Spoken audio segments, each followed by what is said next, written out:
নবীজির দাদা Abdul Muttalib সেদিন রাতে কাবা শরীফের ছাদে দাঁড়িয়েছিলেন। হঠাৎ করেই তিনি আকাশে একটি প্রজ্বলিত আলো দেখতে পায়, যেটা আরব থেকে পূর্বাঞ্চল সহ পুরো বিশ্বে ছড়িয়ে পড়ে।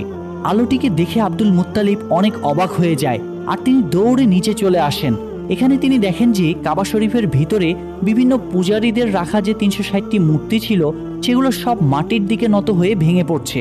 এরপর তিনি কাবাঘর থেকে বাইরে বেরিয়ে এসে দেখেন যে কুফা এবং সিরিয়ার মধ্যবর্তী স্থানে পানি প্রবাহ শুরু হয়েছে, অথচ বহু বছর ধরে এখানে কেউ পানি দেখেনি। ঠিক তখনই আব্দুল মুত্তালিবের তার ঘরের দিকে চোখ পড়ে।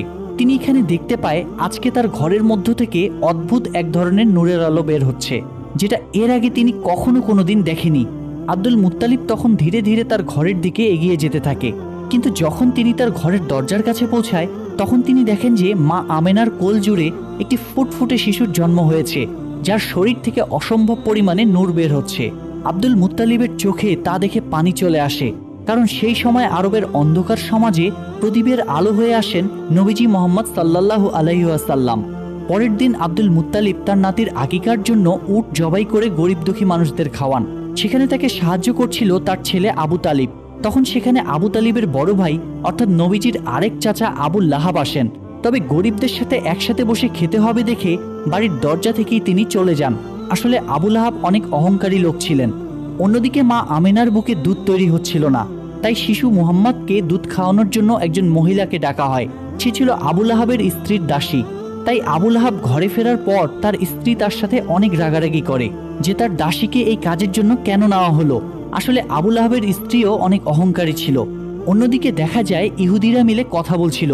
তারা বুঝতে পেরেছে কোনো বিশেষ শিশুর জন্ম হয়েছে, কারণ এ ব্যাপারে তাদের কিতাবেও স্পষ্ট বলা ছিল।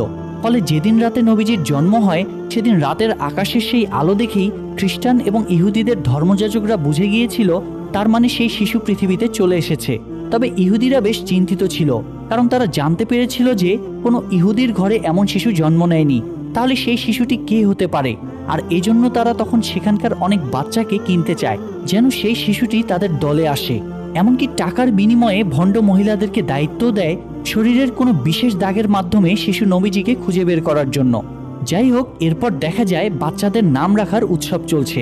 সেখানে বিভিন্ন বাচ্চাদের নাম ঘোষণা করা হচ্ছে আর সবাই মিলে আনন্দ করছে। এর মধ্যে সেখানে আব্দুল মুত্তালিব আসেন শিশু নবীজিকে কোলে নিয়ে তার নামকরণ করার জন্য। তিনি প্রথমে হাজরে আসওয়াদ মানে সেই কালো পাথরে হাত রাখেন। তখনই দেখা যায় কাবার দরজার হাতলটি দরজায় বাড়ি মারছিল, আর সেই শিশুর শরীর থেকে নূরের আলো বের হচ্ছিল। আব্দুল মুত্তালিব তখন সবার সামনে জনসম্মুখে শিশুটির নাম ঘোষণা করে মুহাম্মদ। এটা শুনে সেখানে থাকা বিভিন্ন গোত্রের মানুষেরা বলাবলি করতে থাকে যে এটা আবার কি নাম, এটি তো আমাদের কোনো দেবদেবীর নামের সাথে মিলে না। আসলে মুহাম্মদ নামটি কেউ আগে কোনোদিন শুনেনি তারা, তাই মানুষজন এটা নিয়ে কথা বলাবলি করছিল। তখন সেখানে আবু তালিব সবার সামনে এসে বলে, হে লোক সকল, তোমরা থামো, এই শিশুটির নামকরণ করা হয়ে গিয়েছে আর তোমরা তা পরিবর্তন করতে পারবে না। এই বলে তিনি সবাইকে থামিয়ে দেন এবং সবাই তা স্বাচ্ছন্দ্যে মেনে নেন।